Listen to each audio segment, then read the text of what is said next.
Good evening, everyone, wherever you're watching around the country or indeed the world, and welcome to round 4 of the Apex Rear Wing DRM Championship. Tonight we're in Barbagallo for this 4th round of the championship, and we have a tie at the top of the championship between Goofball, Antics and Sam Smith. My name's Stairs, joined in commentary once again tonight by Matt Dunlop. It's a pleasure to have you with us again. It's a pleasure to be with you as always, Stairs. Hello, everybody. Thank you for joining us. Welcome to Barbagallo in WA, just about an hour north of Perth, I believe. Normally famous for things like Supercars, Australian Superbike Championship, all the domestic championships, but today plays host to the DRM Series 8 of Apex Rear Wing. Absolutely, and it's hard to believe that we're actually this far into the championship now. We've had 3 rounds, 3 different winners, and a host of different podium sitters. And the long and the short of it is that we have the 2 drivers at the top in completely different cars leading that championship, as I mentioned before.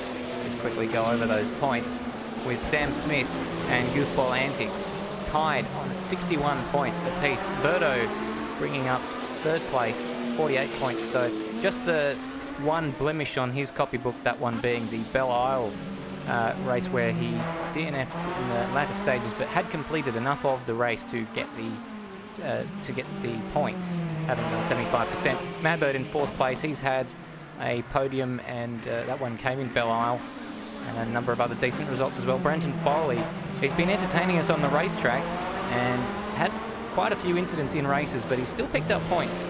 So he's in 5th place, ahead of Roadhog, Xerus, Pablo, D-Smash, and Resist, rounding out the top 10, Matty. Yeah, it's been a really unpredictable season so far, and these first 3 rounds have really flown. We've had one round, of course, every Wednesday for the past 3 Wednesdays. And now we arrive at round 4 with an even tie at the front in 2 very, very different cars. We've got a Porsche 935 and a BMW 320, and those cars are practically chalk and cheese. But at a venue like Barbagallo, which I think is a real equaliser, I'm not sure who's going to come out of this in the lead of the title race, Stairs. What do you reckon? I have a feeling about the BMWs today. I mean, during the week, felt to me like this might be a circuit that's somewhat suited to them because the straights aren't particularly long. And currently Xerus sat in 2nd place ahead of some of the Porsche 935s, D-Smash, Nether, and trying to find Berto. He's down there in 10th at the moment, presumably doing race run practice at the moment because he's usually at the top of the timesheets with his teammate Sam Smith there. So Goofball Antics down there in 5th. He's only a 10th and a half or so off of his BMW 320 compatriot Xerus, but it's good to see that Xerus has got some pace in the practice session so far.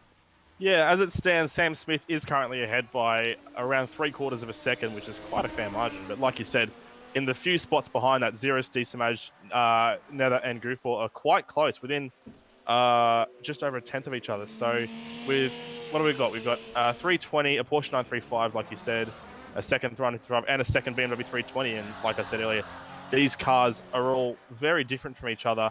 And with such a tight and twisty track like Barbagallo, I do believe that the BMW 320s are going to shine here, especially as you said as well. But it is a slippery track. I was out there in practice earlier in one of the Ford Capris, and there were few and far between moments when my car actually had all 4 wheels pointed in the same direction. So keeping all those wheels going the same way is going to be paramount. Managing your power delivery to the ground will be crucial as well. And for these Porsche 935s with 849 horses on tap, that's going to be quite a struggle. Yeah, they're going to use a bit more fuel to get to the 55 minutes plus 1 lap that this race will be in length, and that will mean a longer pit stop, and that is assuming that BMW 320s do make a pit stop. We've seen with the intervention of the safety car in a couple of the other races that sometimes the BMW 320 might not need to make a pit stop. We thought the Goofball Antics had actually managed it on a no-stop strategy in Sebring, but we were mistaken. We missed his pit stop, but that just goes to show how quick that pit stop was, because it was so fast that it was completely missed by us on the broadcast.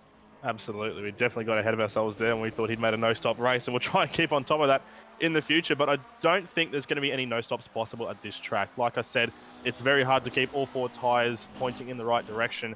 And as it is such an abrasive track too, sliding around bends withstanding, and that's especially that complex between turn 1 and turn 5 is going to be wearing through a lot of tyres, I think. And this pit lane is also noteworthy in its own right because, yeah, it's relatively short because the pit straight itself is relatively short, but the limit down there is 40 kilometers an hour, which is half the limit that we've been seeing in some of these tracks so far. Of course, an artifact of this track being used in the Supercar series where the speed limit is 40 kilometers an hour. So if you need to take a pit stop, you're going to be spending a lot of time in there. So I reckon a few of these guys will be trying to stay out there for the entire race. If they can, they're going to be testing the waters at the moment during this practice session to see if they can actually do that, but I don't think it's very likely, Stairs. Well, the Hollywood times being set at the moment by Sam Smith. He was, well, 2 or 3 tenths faster on the previous lap than his personal best prior to that. On a 51.3, that's the thick end of a second faster than our second place man, Xeris, as we approach 3.5 minutes to go in this practice session. I had a bit of a chance to catch up with Sam and Berto during the week in person, actually, so was able to have a few words to them about how their season's gone so far, and I think they're pretty happy with the partnership there at Black Rennen. And Sam told me that he had quite a bit of his family watching his win in Sebring, so it was a fantastic opportunity for them to cheer him on. And I see already in the live chat we've got his mother Sue Smith saying go Sammy with multiple exclamation marks. So shout out to Sam's family. We wish your son the best of luck. Great to hear the support coming in as always. And yeah, Sam Smith doesn't really have a huge amount to complain about this season, having finished on the podium in every single one of the races so far, as has Goofball Antics, and they both lead the championship, as we've been saying, with a win, a second and third apiece. So this car is very, very strong, and it's really showing here, isn't it? Like you said, just under a second clear of Xeris in the practice session. We'll have to wait and see what Berto can do when he starts putting in qualifying laps. If he does during this session, he might just wait to sandbag for a little bit and wait and save that lap until that session begins. And if it does, then he'll be starting very early in that qualifying, won't he? That's right. So he will be laying down a marker fairly early on if he doesn't do a practice qualifying lap. And we've been talking to the drivers throughout this season, and especially Madbird in the Ford Capri mentioning last week that the cars handle quite differently on full fuel to what they do on low fuel. So it might be to Berto's detriment to do race running right now if he's not 100% comfortable with the car on light fuel. Sam Smith, of course, is operating with a completely different mindset, doing the Hollywood times, as we say, although that's 4 tenths away from his best time that he's just done now. But that would still be good enough to be the fastest man in the session by some half a second. Dismage recently surpassing Xeris in second place on a 151.2 there. So only by a small margin, Dismage is up into second now by 0.079 over Xeris. But it is practice, of course. These guys are still getting to grips with these cars. And as you were saying earlier, these cars do behave interestingly, to say the least, with low fuel loads. And at a track like this, with such tight, twisty, back and forth, left, right sections, getting comfortable with the handling of your machine is paramount. You absolutely have to have that nailed, otherwise you'll be darting off the track left, right, and center. The walls are pretty far away from the track in most parts here.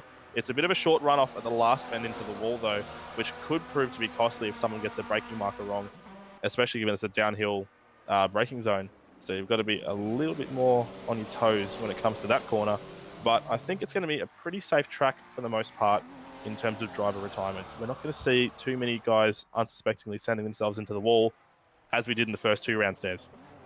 Potentially not, although there are 1 or 2 ditches that are a bit difficult to get out of, but as you say, the runoff is a long way from the racetrack. Dismage there getting it all crossed up, coming off the curb in the final corner, and nearly losing it in the grass. The session's about to come to a close, so Dismage is just having a bit of fun now. He did improve by the looks of it, to be within another 8.5 tenths of Sam Smith. I don't know why he's elected to do donuts on the racetrack. I suppose it's the only part of the racetrack that is bitumen. There's really no tarmac runoff around here. I think I erroneously said before, though, that he did a 151.2. It's actually a 51.2. Just used to saying the 1 before the second number. This is quite rare in that it's a circuit with a sub 1 minute lap time. And that means we've got a lot of laps ahead of us in the race tonight, something in the order of 60 or 62 laps, we think, based on the time so far, if there isn't a safety car, and that is a lot, and that means lapping is going to be an issue.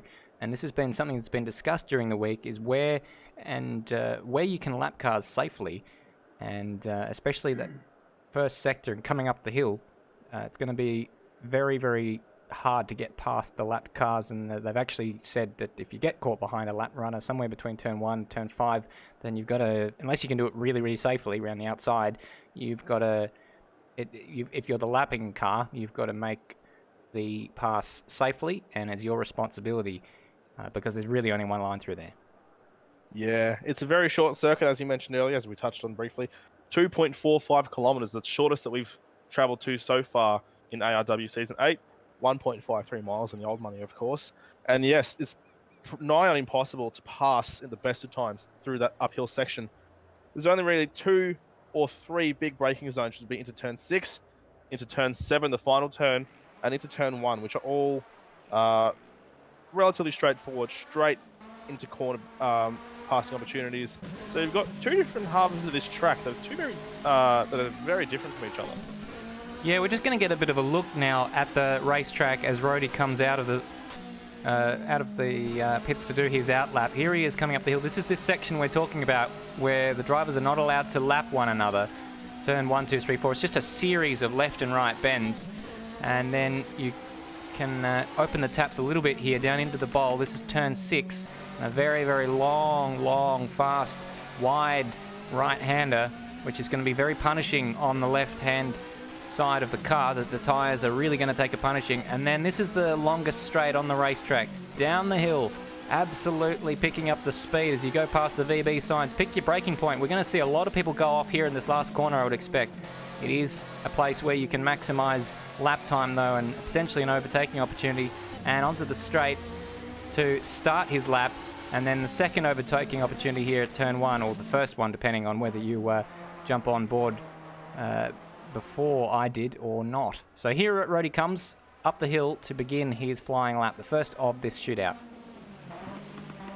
So he's looking pretty steady so far, which is always good to see in a qualifying lap. Keep it smooth before you keep it fast, because you don't want to mess it up and bit it into the wall. This section you've just gone through now, turn 5, is crucial. You have to go through there and manage your power very well, whether that's through a high gear or just throttling off a little bit, because if you have it fully planted at revving high as you're going through turn 5, you're going to lose the back, you're going to hit the fence. Not what you want at all. Just gone through the bowl section, of course, turn number 6. Varying radii through that corner, so that's an interesting one to get your head around. But once you do, it's pretty easy to get through there. He goes through the final turn now. Relatively clean so far. Avoids the track cut penalty, which a lot of the guys are getting in practice there. Crosses the line to set a 55.048. Yeah, it occurs to me this is going to be a very, very quick session as Pablo comes down the hill about to start his lap, as we're all sub 1 minute lap times, assuming no one makes a mistake. That's going to be all over and done with in about 12 or 13 minutes, which is probably about half the length we normally see for these shootouts. Pablo leaving a little bit of racetrack on the left-hand side of the circuit, or screen right as we see it. Just a reminder of how qualifying works for those who are unfamiliar or haven't been watching IRW for a little while. It's quite simply a one-lap shootout. You pull out of the pits, you do an outlap to get everything warmed up, you have one chance to set a lap time, and then you're done. Got to get it perfect, got to make sure it's all sweet, don't make any mistakes because you only get the one chance. And like you said, due to the length differences of some of these tracks, it means some of our sessions, like we had at Sebring just now, we had 1 minute 55 laps or so going around, so that session would have been twice as long as this one's going to be, with a whole minute shaved off each and every lap time. Pablo is down a whole tenth of a second though at the second sector. He goes through the final bend now. Can he make up any more time, or will he be relegated to provisional second behind Rhodey? He crosses the line now, and it will be second, 55.967, 9/10 down. So Rhodey is still in first position as we speak, as Tyrrell comes around the final bend now in the third of the Ford Caprice for Jeff Frater Racing to cross the line and start his flying lap stairs. Yeah, well, Pablo actually elected not to qualify in Sebring, so I think he was just there registering a time and not particularly worried about where he started. He wanted to keep his nose out of trouble in Sebring, so perhaps something similar in Barbagallo. But Tyrrell is now coming up the hill, and it was a pretty clean lap from Rhodey to set our current benchmark of a 55 flat. And this is going to be awfully close, actually, because Cyril's only about half a tenth away from the time set by Rhodey as he came through the sector split there. Yeah, it's very close already, so it's looking to be quite an interesting qualifying session already between these Ford Capris especially. He's powering down the back straight now with a dramatic change in elevation. He's up 1.6 tenths of a second, so he is up at the moment. Gets on the brakes, jumps on the anchors for the final turn, touches the curb just briefly, just as much as you want, and he crosses the line now to set his lap time. Out he by weaved across to the and a half. Yeah, he weaved across to the inside there, and I wonder if that was enough. That could have cost him a few thousandths of a second. He only missed out by 15 thousandths of a second. If he'd stayed to the left-hand side of the circuit, I wonder if he would have been ahead of Rhodey. Now, speaking of dramatic shifts, here comes Birdo, currently third in the championship with a win, a third place, and a ninth at Belle Isle. But he is seriously quick in this Porsche 935, whatever track you throw at him. So I'm sure he's going to shoot to the top, bar an unfortunate mistake, which I hope doesn't happen. Touch wood. Let's see how he goes, Stairs. Well, this is going to be a pretty quick lap if he doesn't make a mistake, but he did make a mistake in Sebring during qualifying, and Sam Smith was the pole sitter there, but he's up by 7, nearly 8 tenths of a second as he came through the sector split there. And this is a very, very good lap from Berto, already coming down the hill, and that Porsche 935 has got some pace, doesn't it? 1.6 seconds now as he came through the second sector split up on Rhodey. He's going to come across the line and register the fastest time of this session. It is going to be a 52.7, but we know Sam Smith has gone faster, but for the time being, that is a pretty hefty benchmark for the others to aim at.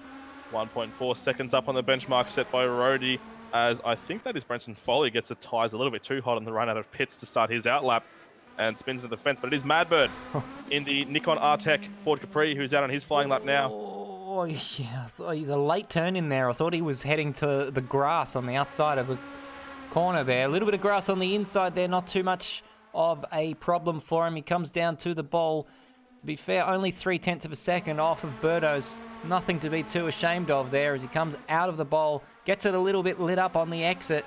That'll cost him a little bit of straight line speed as he comes down the hill. 8.5 tenths drift now. He'll still slot into second place if he can just keep it clean through this final corner, which he does. Quick run to the line, keep it to the left, and the time to beat 54.3 is not faster than Berto as Roadhog lights up the tyres at the pit exit. He's getting some temperature in his... What is he doing? He's destroying his rear tyres. Anyway, let's look at Foley as he destroys his front right tyre. I think Roadhog is looking to set up a smoke screen to distract the rest of the competition coming out. But Foley, speaking of destroying tyres, take a look at this guy because he'll be slideways around almost every bend of this track. Although he looks to be keeping it fairly tidy so far, I say that. He kicks the back end out through turn 4. Silly me. Should have expected it. Pretty slippy through there, but he's up. Wow. Almost half a second. This is unbelievable. I expect he's going to lose some time in this sector, given that it's just one corner and straights the rest of the way, which is where the Porsche is going to excel. So he'll be very lucky to be up. Let's see how he does as he crosses the split. He's still up 6 tenths of a second. This is incredibly quick from Brenton Foley. A real strong suit this track is for him. He rounds the final corner now, roasts his tyre a little bit, gets the back end out just a little bit more through turn 7, but he's going to cross the line now. Is he going to be up? Yep. Yes, he is. Unbelievable by 2.5 tenths of a second. Fantastic lap from Brenton Foley. Yeah, great lap by Foley. I don't want to describe the Capri as nimble, but it is a bit more nimble than the 935 coming up the hill, that technical part of the circuit. And he did what he needed to do. He got enough of a margin that when it came to the power parts of the circuit, he was still ahead as he came across the line when he was losing time down the straights. Absolutely. Now Roadhog is out on his lap, having got his rear tyres sufficiently heated up for his purposes. Comes through turn 5 now to set his first split, which is almost 8 tenths down. So nowhere near as quick as Brenton Foley or Berto in the Capri and the Porsche respectively. But this Celica is still a sight to behold as it goes around any track. Looks daring to say the word. It's a bit of a wedge, but sounds absolutely fantastic. He crosses the second split pretty much exactly 1 second off the pace at the moment. On the brakes into turn 7, which is a very tricky braking spot. Definitely the hardest braking point on this track. As he comes towards the line, his time is going to be 53 seconds, .511, which puts him provisionally third as Resist crosses the line in the first of the BMWs and the only of the BMW M1s, but he's had a big lock up into turn 1 stairs.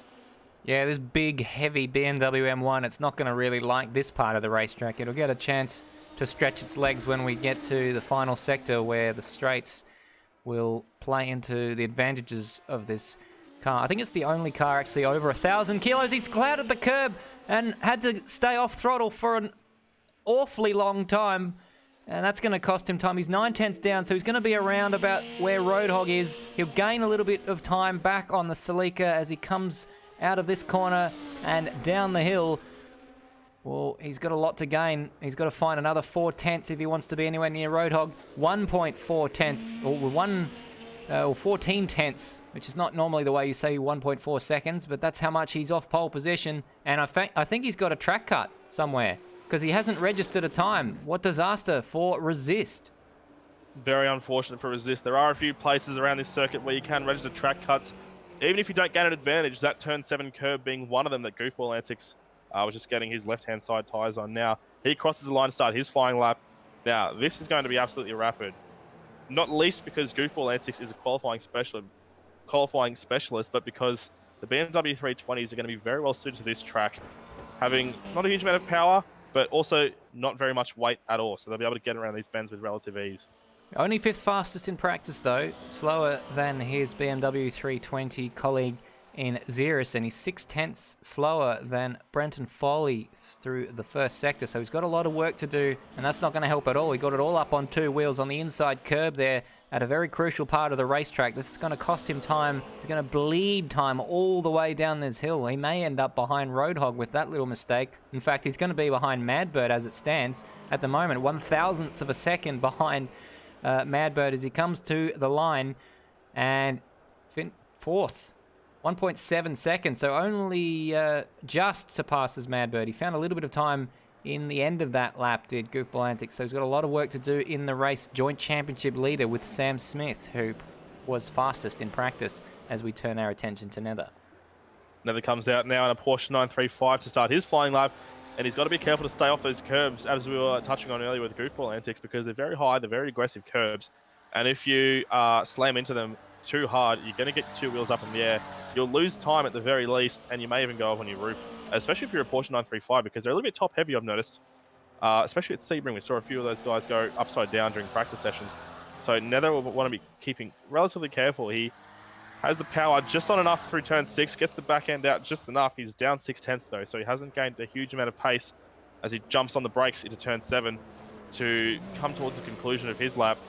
Just touches the curb briefly on the exit of the final bend, and as he crosses the line, he'll post a 52.821, which is 3.5 down off Brenton Foley. Not too shabby. 3rd position provisionally. As we turn our attention now to Xeris, that wasn't a bad lap from Nether. The first sector was actually it was the 2nd fastest sector of the session. That's just how fast Foley was through this part of the racetrack. But Xeris, I reckon, will give it a run for its money as he comes up the hill. We talked about the BMW 320's strengths and weaknesses, and this is supposedly one of its strengths. Well, he's up by 6,000ths of a second. He's going to have to maximize this corner here, try and carry as much speed as he possibly can, because he's going to take the pain when he starts coming to the straight. So let's see what he does to the 2nd sector. He's lost a bit of time. He's only a 10th off Brenton Foley, but he's not going to be able to claw that back in the final corner, I would have thought. So I reckon that'll be good enough for 2nd place if he doesn't get too crossed up on the curb, which he does. Birdo 2/10. Oh, wow, he found time in that final sector. Surprising. Only Unbelievably narrow there. Just over 600ths of a second, the difference there. So Xeris is currently provisionally 2nd. Of course, last year's champion in ARW Season 7 in the Caterhams, who absolutely dominated that series.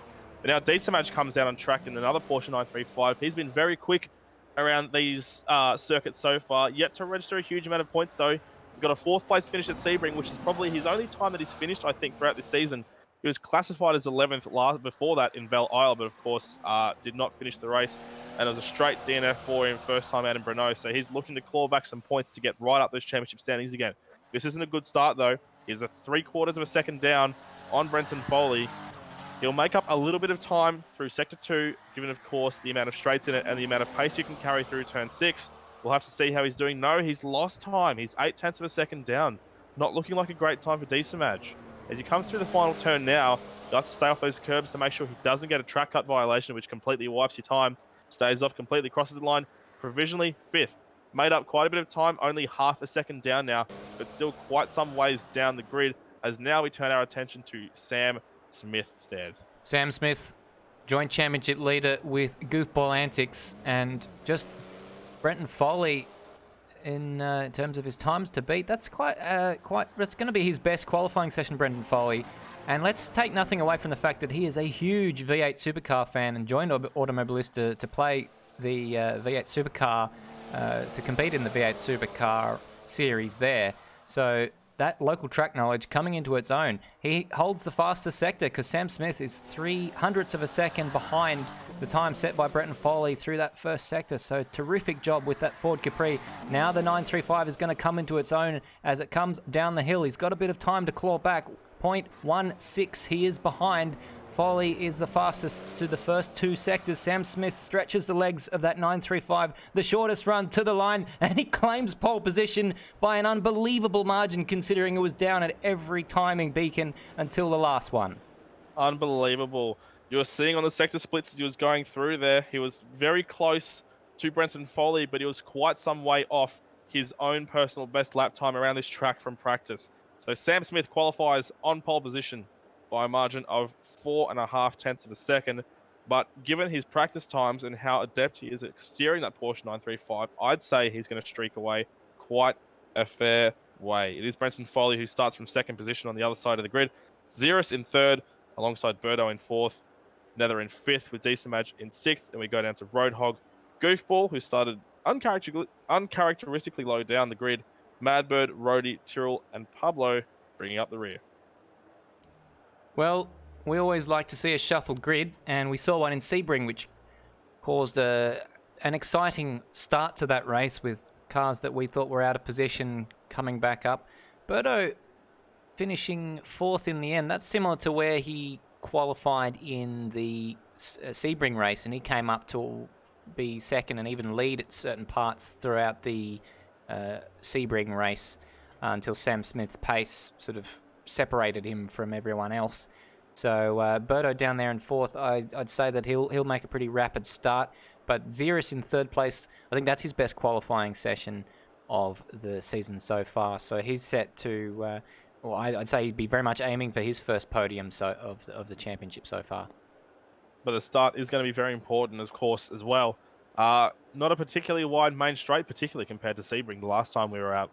And all the drivers will be wanting to make sure they don't slug it away off the line. And by slug it away, I mean stall it, of course. We did have one car who stalled it last time out. I want to say it was Xeris, correct me if I'm wrong, Stairs, but I think it may have been either Xeris or Decimage. Not entirely sure. Regardless, there's a lot of time lost. They're able to claw it back up again.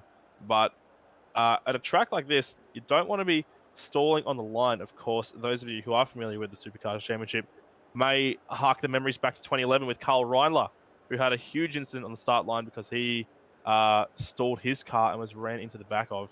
Hopefully we don't see anything like that, though, Stairs.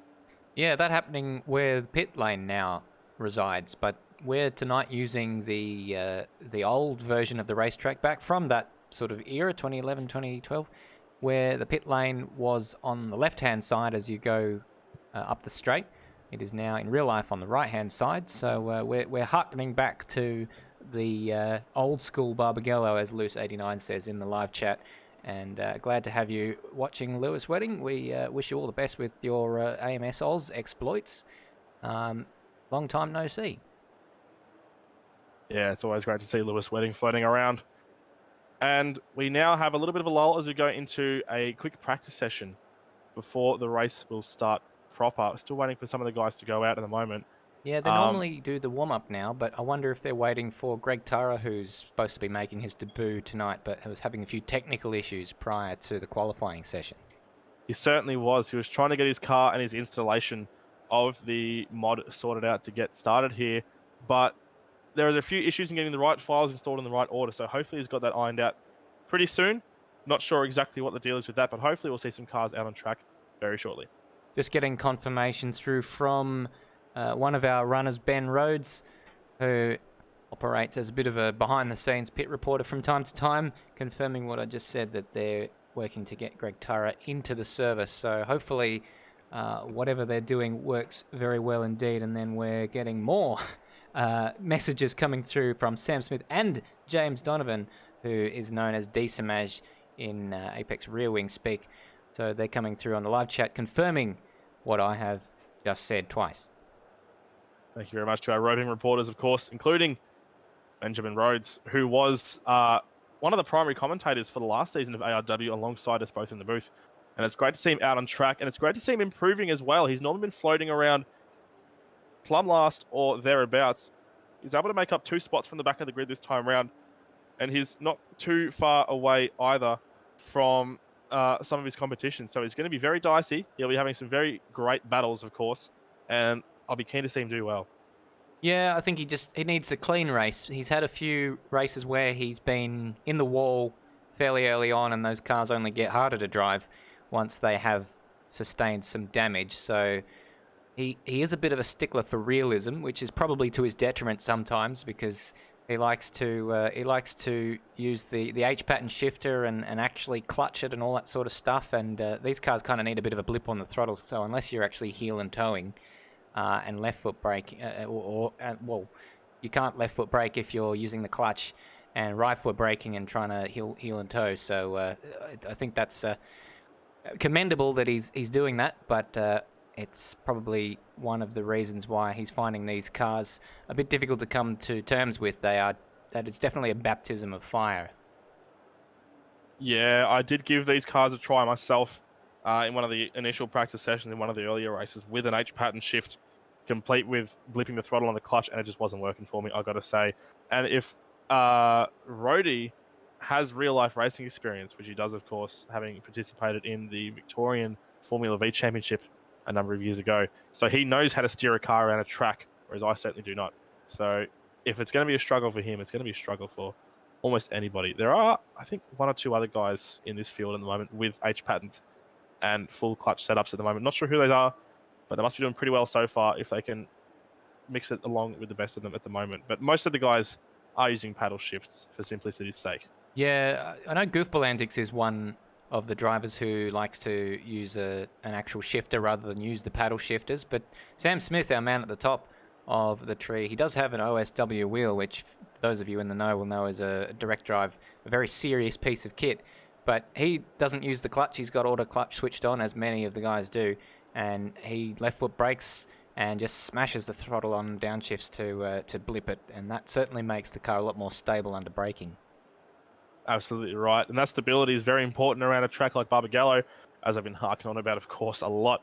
But that run in from turn 3 into turn 4 is very tricky to get the weight and the position of the car on the right side of the track, literally the right side of the track, as you want to brake and get that wide berth through turn 4. Of course, on the run through, you want to carry as much momentum up the hill as you can, but it's a tricky racing line to get nailed through that part of the track.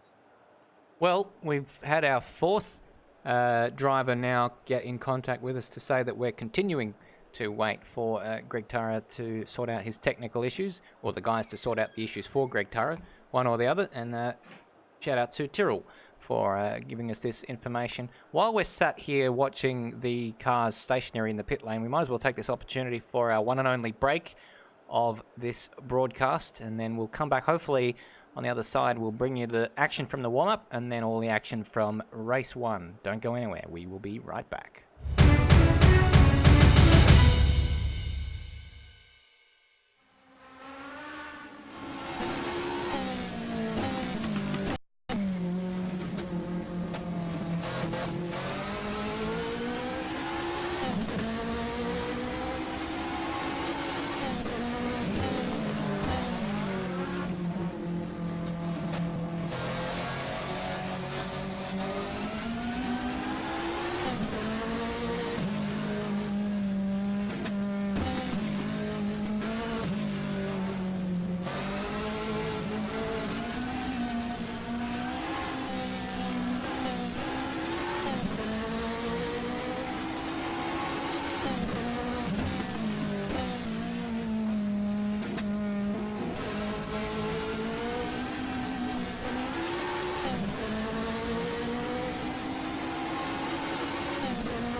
Arguably one of the defining moments of DRM's 14-year history was the sole victory for Schnitzer Motorsport and BMW at the hands of the big Austrian Harald Ertl in 1982.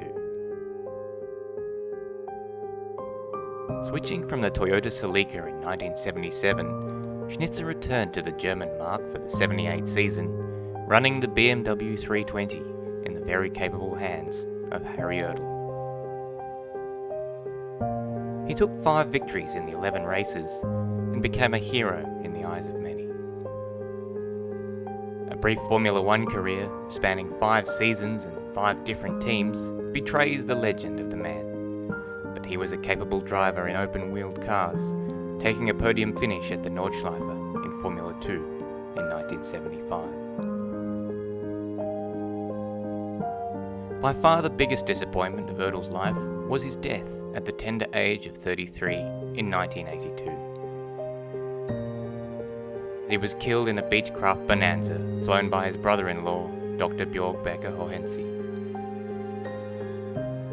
He was survived by his wife Vera and son Sebastian.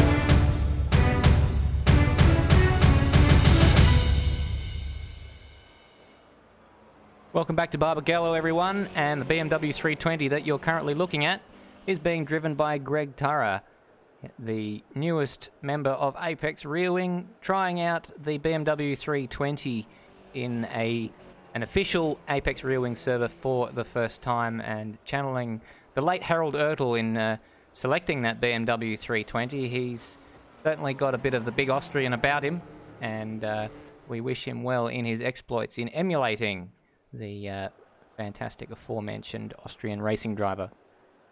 Absolutely. I was just making mention to Stairs earlier of how nice that livery looks on that car. I myself being an aficionado for a nice looking paint job. Good to see that car finally on track. It's my first opportunity to get a glimpse of it, and I really like the blue, the really prominent 80s style sponsorship that's appeared on there as well with the subtle striping. And I'm not going to get too into it because I don't exactly have an arts degree, but very nice. Looks very period as well, which is all important if you want to make an impression. Don't have an arts degree. No arts degree, but don't sell yourself short. You're a bit of a designer. You've got some stuff available on Redbubble, and there's certainly a website that people should visit and search your stuff, I think, Matty. Yeah, if you're familiar with the racetracks to scale design, which is where you have, I don't remember how many tracks are on the thing. I think there's about 100 or so tracks that are all laid out on this poster to exact scale with each other. So you've got tracks as small as Simmons Plains, the Norris Ring in Monaco, on direct par with the Nürburgring, Nordschleife, Le Mans South Circuit, and the Isle of Man TT Circuit. You can buy it, of course, on Redbubble. And I don't mean to toot my own horn, but toot toot, as they say, Stairs. It's got a few upvotes on Reddit. I actually discovered that map via the Formula One subreddit about 2 or 3 months coincidentally before I actually met you in real life, Matty. So that's something that still blows my mind from time to time. Yeah, I was remembering that earlier today, actually. I was just thinking of when we discovered that it was me who made it in the group chat that we have for our real-life commentary exploits when we get around to doing that, of course.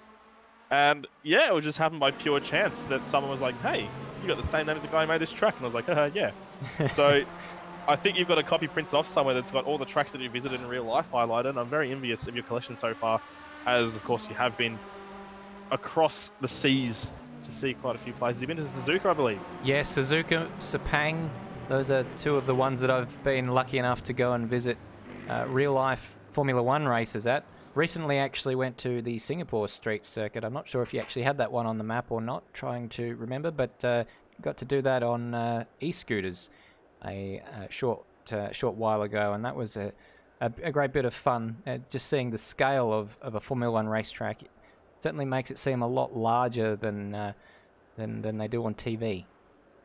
Absolutely right. You don't really realize how wide the circuits are, especially in Formula One, where they're designed to be as wide as possible. And at a lot of the street circuits, Monaco not included, of course, having the grandfather clause that keeps it in the calendar in its current state.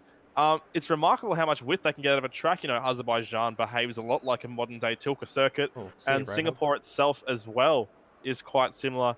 And it's a great circuit, isn't it? Of course, also the site of one of the most infamous moments in Formula One history, where the Renault team were found to have ordered one of their drivers to crash in order to get their teammate Fernando Alonso to win the race. So a little bit of a checkered history, that Singapore circuit.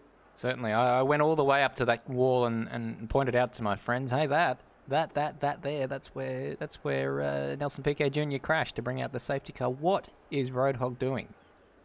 I think he's just testing out the limits of that accelerator pedal as he was before the start of his qualifying session. He's got his nose sticking out onto the track, getting in the way of a few of the guys as they make their first practice start. So if you are just joining us, don't fret. You haven't missed the start of the race, and we're not getting underexcited. Trust me, we'll get very excited once the race gets underway. These guys I'm excited. I'm very excited. Just call me Big Kev. But these guys are making their way around here, trying to get to grips with a standing start, which you don't get very often in these cars, of course. The default for these back in the day was a rolling start. And at a few of the tracks that we've ever been to, they're mostly built for rolling starts, such as Sebring and Detroit Belle Isle.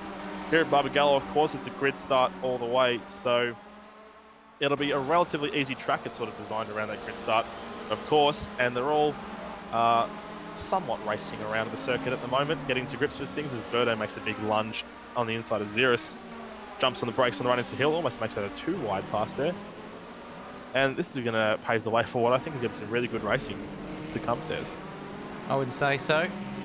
These cars are not really designed for standing starts as well. So as well as quite a few circuits that we've been to that are designed for rolling starts, these cars in real life were subject to rolling starts. So they can be very, very inconsistent to get off the line from a standing start as Greg Tara exits out just before he crashes into the back of Tyrrell coming out of the final corner. I'd liken the grid of DRM cars to a grid of Mark Webbers. You really never know if they're going to go nowhere or they're going to get an absolute flyer of a start. That's exactly right. I think we just had Greg Taro having a few technical issues at the back of the grid there. He's appearing and then disappearing. So hopefully his internet connection is up to scratch and he doesn't have any lag issues, which would be very unfortunate to see. But yeah, this is a very narrow track, and we're just seeing on the grid as well, the staggering between rows is not very large at all. So if you stall, you're going to make contact with the guy behind you, whether you like it or not, because it's going to be very difficult to get out of the way. And even to dive in between the columns, if you will, the sides of the grid, it's a much narrower front straight than I imagined now that I'm actually seeing cars on it. It's going to be very hairy if someone does stall and everyone else has to get around them, as we've seen Madbird almost do there. Everyone's got through there pretty cleanly as they make their way to turn one for the second practice start with 5 minutes and 39 seconds to go in this session before the race proper gets underway. Yeah, Madbird's a driver. Ooh, cars clouting the curb there in the foreground and nearly going up on two wheels. Anyone who watched last night's Automobilista Supercars Championship race would have seen a few cars doing that at the Townsville Street circuit. But just, it's an unsafe rejoin for Birdo. Thankfully, it's only in the warm-up. If I can finish my sentence, if the drivers will let me. Forgot what I was going to say. Typical, wasn't it? Oh, Madbird, yes. Madbird has been the subject of a few bad starts in this series because he's been stuck behind someone who hasn't got off the grid particularly quickly at all. The first one being the one that we caught on the broadcast in the opening round, going into the side of Xeris after Brenton Foley went nowhere in front of him. And then last round in Sebring, he lost 4 spots off the start. And I went back and looked at that afterwards, and it was because Xeris ahead of him went absolutely nowhere. And so Madbird, learning from his mistake in round 1, just got straight out of the throttle to avoid colliding with the car in front. But as a result, lost multiple spots off the start. Never what you want to do. It is a relatively long race for Apex rear wing standards in recent times, of course.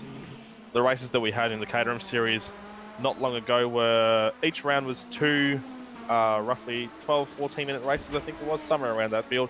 And these ones are much longer, of course, this being probably Well, it's a 55-minute race plus 1 lap, which means we'll get around 62 laps out of this track. So it's kind of Whoa, Pablo. in Up on two comparison. wheels.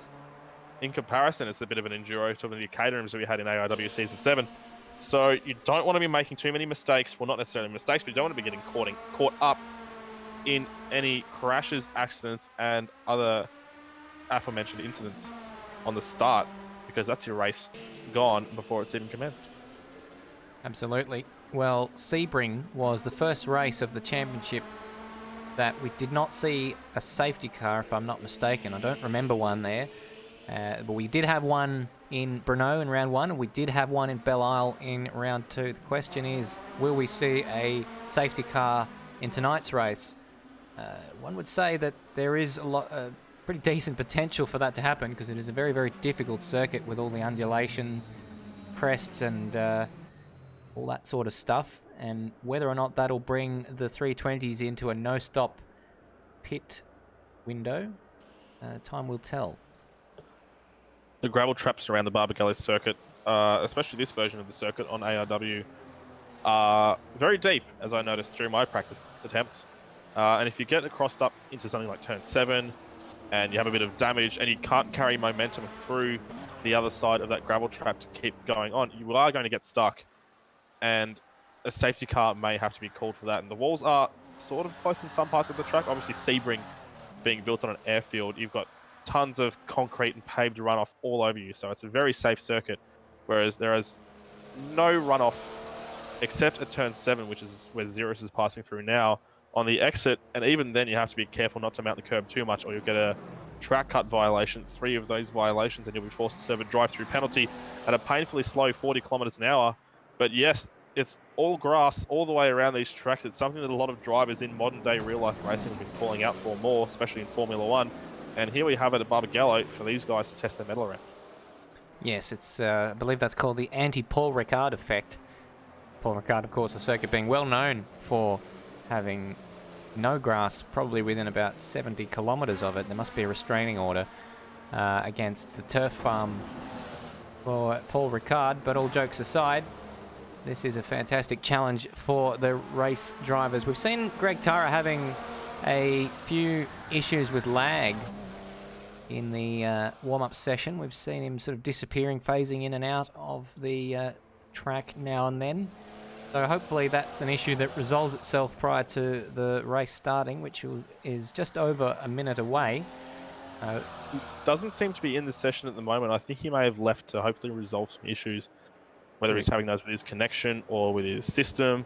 Hopefully he can get back on the track to make a start in the race. He will be starting from plumb last on the grid in what I believe will be 13th position, as we will have 13 cars running if he is able to make an appearance. No, I want to say 14th. I'm just looking at the timing screen now. Yes, he will start from 14th if he is able to make it to the grid.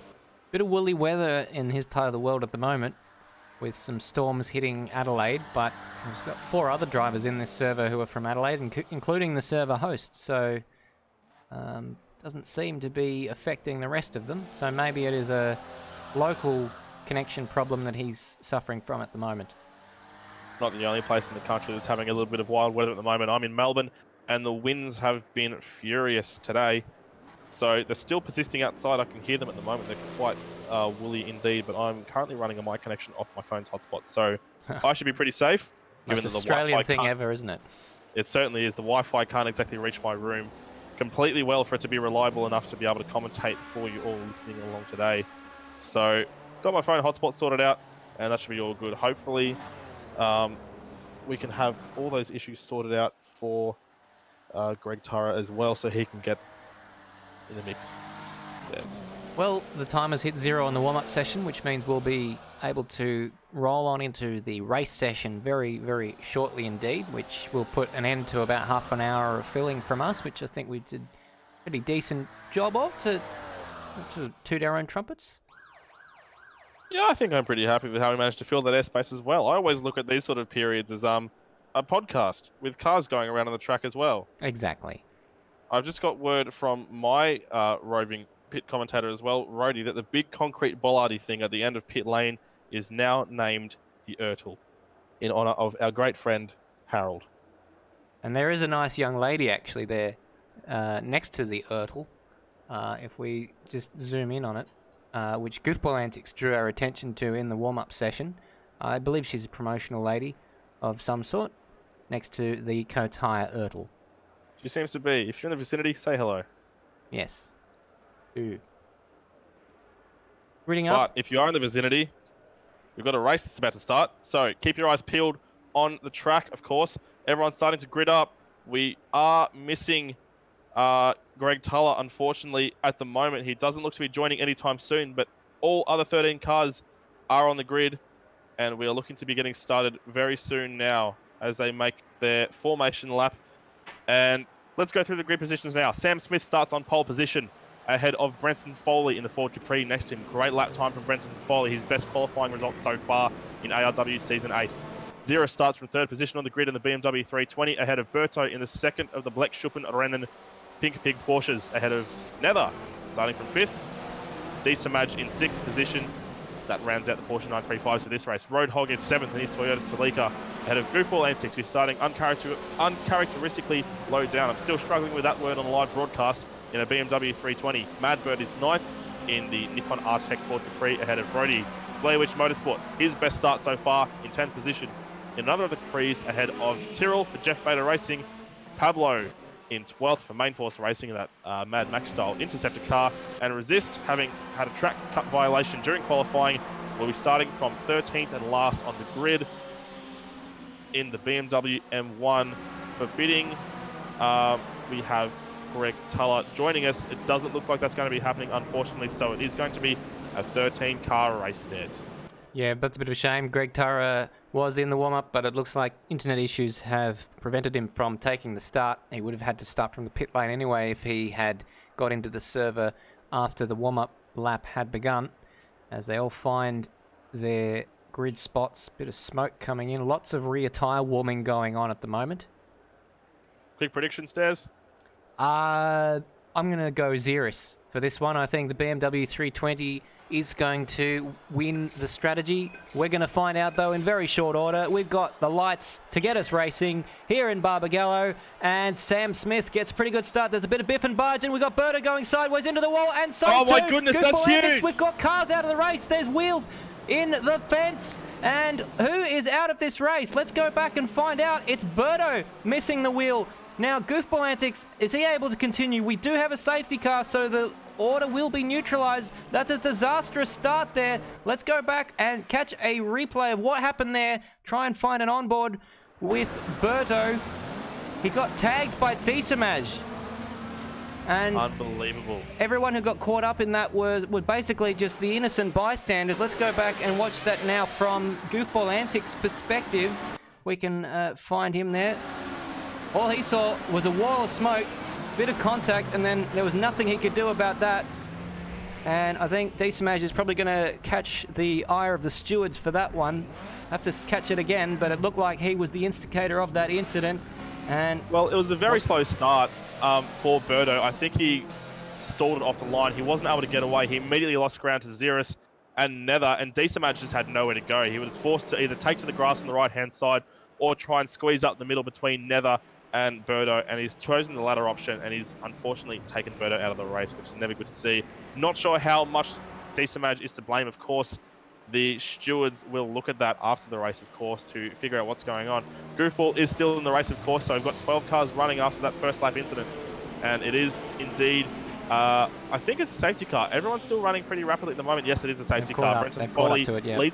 Brenton Foley leads the race, though, after that scuffle. I think Sam Smith was a little bit wobbly off the start, too, so he's currently down in second.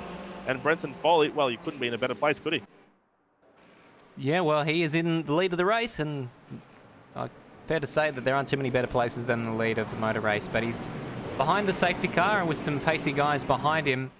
And Sam Smith in that Porsche 935 Turbo, if he can stay anywhere near him as they get to this part of the circuit on their first flying lap, will be able to blast past, one would think. Xeris in third place has basically stayed where he was in qualifying. It was a good qualifying session for him. Goofball Antics has made a spot. D-Samaj somehow has made a spot, but big cloud hanging over his head right now. And Brody, well, look at him. He kept his nose clean, didn't he? He's up 4 spots from where he started. And when I say Rody, I mean with an H. That's Rahodi, who's ahead of Road Hog in 7th place, which is where he qualified. Pablo was another man keeping his nose clean and resist. So everyone else, I believe, were the cars that were caught up in that start line accident. Madbird, Tyrrell and Goofball Antics. And is Goofball Antics carrying any damage? The pits would have been closed as they went past it on the first lap behind the safety car. So we'll see if anyone elects to make a pit stop after that. And it would be a bit of punishment to take because I don't know if they'd be able to catch up to the safety car with the short pit lane, with the long pit lane rather, 40-kilometre speed limit, and the safety car going around this very short lap. Goofball does have quite a bit of damage to the back of his car. If you have a look in a close-up view, as I'm looking at the moment, he's got a huge dent in the rear of that. But apart from that, there doesn't seem to be a massive amount of damage. He's not missing any panels. His wheels are all pointing in the same direction, which is always a good sign to see. So he might be pressing on regardless with the cosmetic, as it appears, damage that he has so far. Safety car is still out, lights are still on. Not going to be pulling in anytime soon, I don't think, although this safety car does have a habit of darting off the track unexpectedly sometimes, so I could eat my words as it passes through now. And that's exactly what the safety car is going to do. Lights are out, green flag is at the ready, and Brenton Foley is going to be getting underway now. Lights are on. Brenton Foley crosses the line to start lap 4, but Sam Smith is under the inside of him immediately. Makes the pass into turn 1. They're still side by side as they get a little bit slippery. Brenton Foley almost gets pushed into the grass, and he loses out to Xerus. Yeah, he's got wheel on the grass. Foley's lost 2 spots in one corner. Xerus is up to second. He's on the charge, looking right down the exhaust pipe of Sam Smith's Porsche 935 as they all get a little bit slippery through turn 4 and run through turn 5 now. They're keeping it quite clean at the moment, so it's 12 cars still running on track. Rody has unfortunately dropped down to 11th position as we've got a lot of tyre smoke coming off. Foley's off the racetrack. Unbelievable. He's gone through the gravel. That's slowed him down a lot. So Brenton Foley is now all the way down to 8th, 9th, 10th position as he exits the bowl corner into turn 6. He's down to 11th now as Rody passes him on the back straight, and he's now plumb last as Tyrrell makes his way through. Brenton Foley spent a lot of time in the grass trying to rejoin safely, which is always very good to see. Yeah. And he's going to be staying very close to the back of this field. He's going to make a pass on Tyrrell before they even reach the start-finish line. So he's back up to 11th already. Yeah, but he's been in every single position now. He's been in the lead and was in every position on the way down. So yeah, thankfully rejoined the track safely. But that was a disastrous first lap for Brenton Foley. Yeah, let's see if we can catch a replay of that. It was a little while ago, but it looked like he just got wide coming out of the bowl, or coming into the bowl, and took way too much speed in there, actually. Yeah, just way too hot, as it looks like Rody's had the same issue coming through, coming on the run into turn 6 as well. So Brenton Foley's not going to be very happy with himself for that, and like you said, he has already been in every single position of this race, and it's only in the 5th lap so far. So he's done a real Marcus Winkelhock there. He's restarted from first position there. He's made his way all the way down to the back of the grid, and Sam Smith now comes across the line to post the fastest lap, which is 52.021. Which is absolutely rapid. I think that's faster than what he managed in qualifying. End of the first flying lap, and he has a 2-second advantage over Xerus in second place. Actually, that's the second flying lap. It's so quickly that they go through. Already on lap 6, can you believe that? Xerus is now coming under pressure from a pair of Porsche 935 turbos, that of Decimage and Nether, who are running behind him in 3rd and 4th place. Behind him, Roadhog is in 5th place now, up 2 spots from where he started the race from. Ahead of Resist, who is in 6th position, having made up a great amount of ground from that failure to qualify. So he is now 7 spots up from where he started in 13th position. So great recovery drive from Resist so far. He's been able to keep his nose out of trouble. As we look back and we see Madbird almost being passed. He's driving very defensively to keep Goofball Antics out of that position. And they make contact on the run into the final straight. They're going to be relatively side by side. Madbird knows that Goofball Antics is faster around this track, and he's going to take a wide berth through turn 1, possibly trying to get a late apex and get some power up that hill. But Goofball Antics is all over the back of him like flies on a hot day. I reckon he backed out of that. Goofball Antics was up the inside at turn 1, but he ended up being quite a long way behind as they went through the corner. So Goofball Antics is going to try and stick to the back of that Ford Capri up this section, maybe get him into the bowl.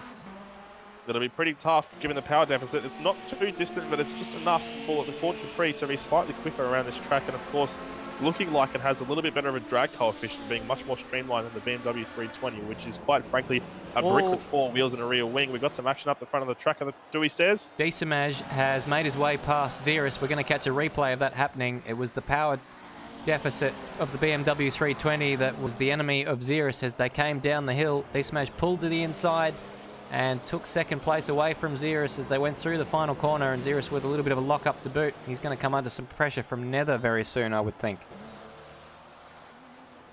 And if he does, that'll be Nether's best result so far. And also his best result in the last 2 seasons, given that I've only been commentating since the start of AOW Season 7, and Nether didn't take to the Caterhams very well. And so far, his best finish in Season 8 of Apex Rear Wing in the DRMs is an 8th place that he scored at Detroit Belle Isle, and is currently sitting in 4th. A great result from him so far. I say result, but this race has only just started. All great wide position from him so far. Very wide from Decimage. He may even lose out to Xeris. I don't think he will, but the net benefit will be towards Nether for that one, as he will make up a lot of ground. Xeris locks a wheel going into turn 1. But if Nether can get past Xeris, he'll be in for contention for a podium, which will be fantastic to see for him. We are less than 10 minutes into this race, and Sam Smith has a 5.5 second advantage, and half of those laps were done behind the safety car. Unbelievable stuff. He really is an absolute powerhouse, and with Berto not around, unfortunately, in this race to contest him for that victory, which he may have been able to do in the later stages, Sam Smith is free to run, and Marcus Matty White would say the shackles have been released from car number 20, and he is charging ahead. He's got a margin of 7 seconds now as he rounds turn 7 to start lap number 10. And here comes second and third around the final corner now. He's just getting up to the first straight. Who was that in the background? From Nether as he goes into the gravel.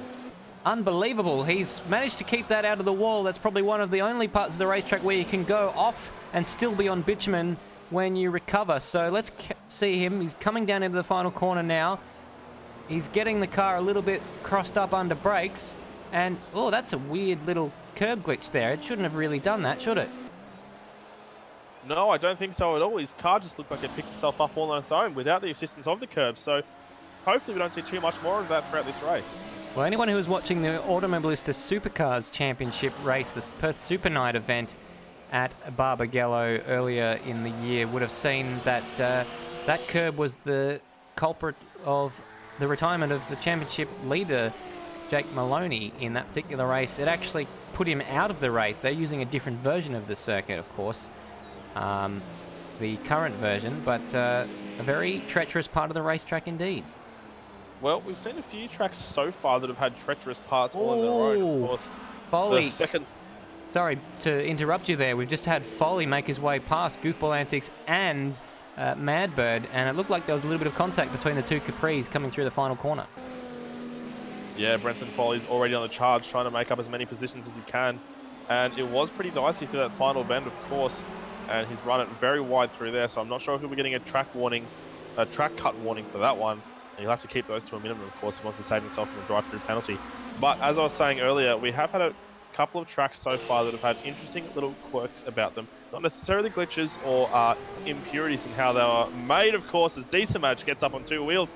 But turn number 7, that curve could be the unfortunate downfall for someone who's least expecting it. Like we had the second last turn at Brno, we had a couple of the 90-degree corners at Detroit Belle Isle, and Sebring had a couple of similar sections, I think, but there's always one part of the track that'll jump out and bite you when you least expect it. That could be turn 7 here. Catching the replay there of Decimage getting it up on 2 wheels as he came out of the final corner. Just a reminder, this is a 55-minute race plus 1 lap, and we are currently 12 minutes into this race as Xeris continues to put Decimage under pressure. So Nether is now a bit of a distant thought in terms of from Xeris's point of view, having had that moment at the final corner, as Sam Smith once again sets the fastest lap of the race with a 51.7. Sorry to interrupt, but Brenton Foley's around at the bowl. He's into the gravel and he's slowed right down, so he's down to 9th position at the moment. He's going to rejoin the track before he can lose any more spots, but that's very unfortunate for Brenton Foley. He just made up a few more of those positions and he was trying to charge as much as he could, and he's lost it all again at turn 6. He had been repassed by Madbird there, so he must have made another error before that and had one of the longest tank slappers that I have seen coming into the bowl from any driver. and did actually very well not to take anyone out with that incident. But of course, he was not getting it stopped, and that has dropped him back to 9th place. So he's been up and down more than a roller coaster in this particular race. He was leading it at one stage. He's been dead last. He's been up as high as 7th on his recovery, and now he's back down to 9th. Well, hopefully his fortunes can turn around. If there is a safety car that bunches the whole field up again, that could be a really good opportunity for Brenton Foley to make those positions back up again. But as it stands, he is currently in 9th position, and he'll be staying there for a while. 10 seconds behind him, 8 seconds in front of him as well. So it's quite distant as Rhodey is already becoming lap traffic. 14 laps into this race, having spun off at the exit of turn number 2 there on the infield of the track. As you see, Decimage and Xerus getting really hotly contested there. Xerus is all over the back of Decimage as they go through turn 5 on the run down to the bowl corner. Sam Smith is 13 seconds ahead of this pair. That's not concerning them at all. They're trying to fight for track position in every single facet that they can of this race, even if it costs them time to the lead. The other good battle that's going on at the moment is between Madbird and Goofball Antics, with Madbird going just off the track there at a very crucial part of the circuit. That's going to allow Goofball Antics up the inside, down into the bowl, and he jumps up into 7th place. And just another word on Brenton Foley. Although a safety car may well be his saving grace right now, as Sam Smith goes through to lap Pablo, or he's about to, because he's caught him at the part of the racetrack where you're not allowed to go past. If Foley does have another incident, he'll be in that danger zone, because he's only actually 15 seconds ahead of Sam Smith on the racetrack in terms of going another lap down. So if Sam Smith catches up another 15 seconds on Foley, or pulls out another 15 laps on Brenton Foley, Foley will be going a lap down. Oh, Decimage has rotated. Decimage has rotated, and Xerus is through to 2nd place. Unbelievable. Here comes Nether. Nether's got into 3rd position now. So Decimage has lost 2 positions already with that simple mistake. He's got resist bearing down on him now, although quite distant at the moment. So Decimage is going to be pretty secure in 4th position. But he could have been secure in 2nd had he not made that error. It was the exit of the bowl. The bowl claims another victim, but different part of the corner for Decimage. And he would have been in a fairly high gear. It took him a little while to get back into 1st and get that thing up and running. He's rejoined just behind Nether, so he will be pushing to get that podium position back. Well, Nether in car number 93 is in position 3, and we've not seen him make too many errors throughout the DRM campaign so far. So if he continues to keep his nose tidy, he may be able to finish very strongly. He might even finish 3rd, but he does have Decimage bearing down on him already, and I'd say Decimage is going to make his way past very soon. Potentially into the braking zone, into turn number 7, but he is quite far back, so I'm not seeing that happening this lap around. Yeah, no pace advantage in a straight line for Decimage, given that they're both running the Porsche 935 Turbo, so he's going to have to do it with good old-fashioned racecraft. But Decimage has had a sort of a win-or-bust approach in this season so far, and he did come good in Sebring, got a half-decent result there, with some points on the board that went begging in race 1 and 2. Belle Isle was by far his best race from a pace point of view. He was up there legitimately on a podium in terms of pace, but that went away from him in the latter stages when he got up on the curb and went over the wall, which was a sort of situation that is unique to street circuits like Belle Isle. We shouldn't see something like that happen here in Barbagallo. Meanwhile, Sam Smith is out in 1st position, having started his 18th lap with a margin of just over 17 seconds to Xerus, and he has posted, of course, the fastest lap of the race so far, a 51.651, the only time we've seen anyone go into the 51s, at least during qualifying in this race. We may have seen it once or twice in the practice session, but Sam Smith is flying. He's checked out. He's ready to go. The battle between Goofball Antics and Madbird rages on, with Goofball Antics only just hanging onto that position. Madbird, as they go down the straight, was up alongside just marginally on Goofball Antics, but they go into turn 1. Goof stays ahead. He's going to have to fight for that 7th place. It's a lot lower position than we're used to seeing him. This is going to be a big swing in the championship if it stays like it is right now, with Sam Smith leading currently by 17 seconds. He's on target to lap the field at this rate, and Decimage has had an issue. Decimage has had an issue. He's down in 6th place, so let's catch the replay. He was up behind Nether, coming into the bowl again. Has he done it on 2 laps in a row? Oh, he was all sorts of out of control there. Took way too much speed into the bowl. That's heavy, heavy, heavy contact with the wall. And I wonder if he was caught out. Wasn't quite expecting Nether to break where he did. And took to the grass to avoid that crash and has lost 2 positions out of that. He's lost even more now. He's pulled into the pits. He's down to 9th position as Brenton Foley passes him. And so he's got some damage to repair. He's hopefully not pulling in to retire. His wheels look pretty straight, but he's missing that front bar, and I'd say he's got some structural damage as well. He just stopped in his pit box now, and he'll be getting fixed up, which will take quite some time for him, of course. Of course, with that long pit lane as well at 40 kilometers an hour. So he's going to lose an enormous chunk of time. Very unfortunate to see. And as you were saying earlier, D-Smage really does adopt a win or bin strategy quite often. And unfortunately today, the result is a binning for D-Smage, as he is currently still sitting in his pit box as the field flies by once again. Nether is currently in 2nd position. He's got a gap of 22.8 seconds to Sam Smith. But as a result of all the unfortunate instances what happened to Xerus? ahead of him, yeah, Xerus is down. He's just behind Nether at the moment.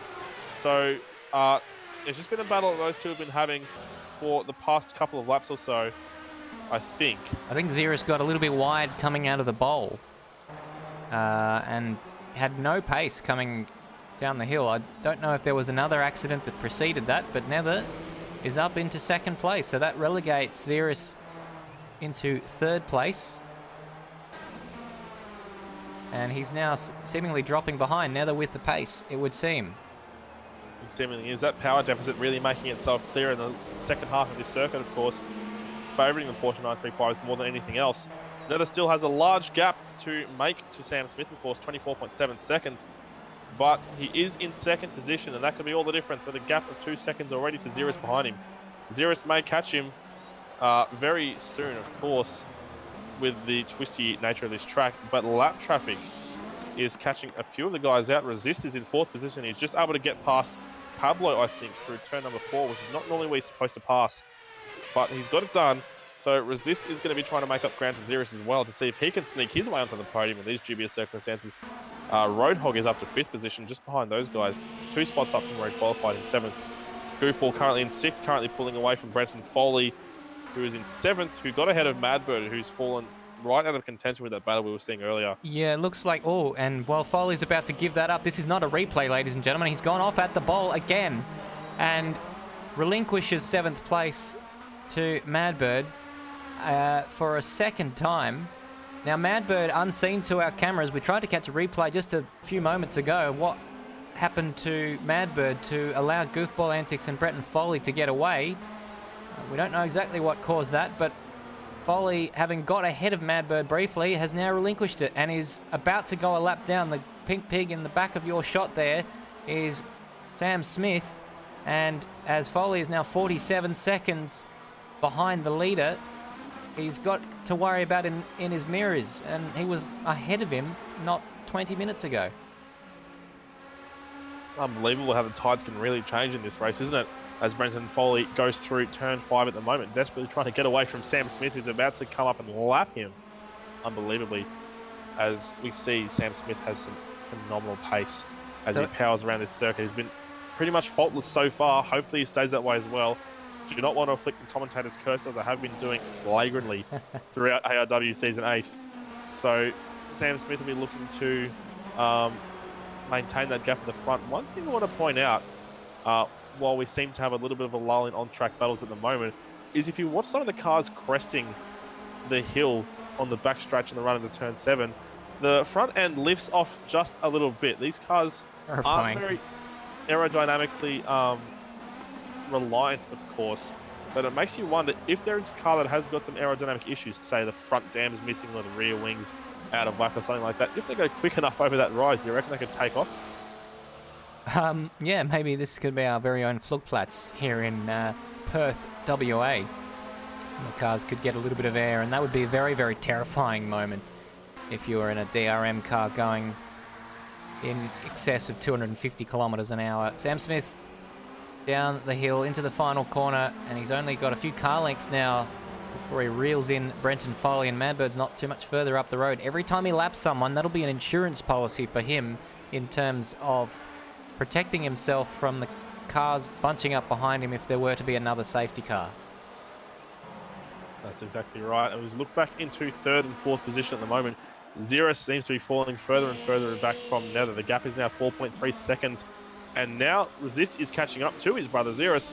So there could be a battle for third and fourth raging very soon, of course, with a big power deficit between the two BMWs, as we have seen at a few of the longer tracks where Resist has been able to stretch his legs. Unfortunately, he hasn't been able to register a huge amount of points, having not finished at Bell Island 8th at the first race, 7th last time out, but he is currently sitting 4th and is on a great charge at the moment. He's getting closer and closer to Zerus. The gap is 1.2 seconds now, so there'll be a battle there very soon. Keep your eyes peeled as Sam Smith now comes up on Brenton Foley and Madbird, who are having a little dice of their own. Absolute ding-dong battle right now, and this is terrible timing for Sam Smith. He won't be in a rush because he's got 27 seconds. He can't pass through this part of the racetrack anyway, but they're going to have to pull over after that and let him through. I don't think it'll be too difficult for Sam Smith as Madbird parks it on the apex there. It got very, very wide. Sam Smith just blasts past on that short shoot down to the bowl, so that's no longer an issue. So he's done that quite well, actually, because he hasn't affected the battle for 7th and 8th between Brenton Foley and Madbird too much. In terms of regular pit stops, we're going to start seeing a lot of cars coming in pretty soon, I think. Roadhog is, I think, one of the first drivers to make a regular pit stop in the Toyota Celica, which, of course, would have drastically different pit strategy to the rest of the field, as we see those two Toyota Capris on the main straight getting very slippery once again. Brenton Foley is up to 6th position. So how long till he gives it away again? Well, hopefully not too long. Or, sorry, hopefully not at all, is what I should be saying there. Really hopefully not too long. And that could come around and bite me on the backside. They're on the run down to turn 6 as it stands at the moment, going through turns 4 and 5. So keep your eyes on Brenton Foley. I'd hazard a guess and say he's going to keep it nice and tight through here and not make a meal of it. And he seems to have done so as he comes up to lap Pablo in another of the Ford Capris. It's the biggest. That was nearly a third moment through the bowl for him. 3 bowls full. Please, can I have some more, says Madbird. Wouldn't mind having another gift with Brenton Foley making another mistake potentially in the turn 6 corner, which is more colloquially known as the bowl. But he's pulling away now. He's had a few, basically every corner is a moment if you're Brenton Foley. He posted a video earlier today in the Apex Rear Wing Slack chat of him doing some rallycross in the DRM car, slightly modified, of course. And well, that kind of says it all, doesn't it? It really does. Brenton Foley, of course, sponsored by Stairs Noises Racing, and looking to get as many dollars out of that sponsorship as he possibly can, as Stairs alongside me in the booth. We do support him.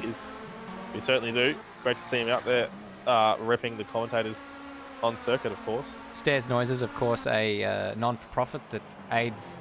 It doesn't aid anyone, actually. I'm not going to pretend that I'm a charity when I'm not. Laughter is the best medicine, of course. That's true. It aids us all. Let's do a bit of a stock take of this race. As we've detailed, Sam Smith is leading quite comfortably. He's about to put Goofball Antics in 5th place, his championship rival, who went into this round tied on points. He's about to put Goofball Antics a lap down, which is going to mean that our timing screen on the left-hand side isn't going to be very useful because it only really shows 4 or 5 guys at the moment. But he leads Nether by nearly 30 seconds so far. Nether's having his best race of the season. Very well, very much on target for a podium. Now we've got a yellow flag, and that is Road. Oh, Nether's around and he's hit him. No! Oh, can he get it back going?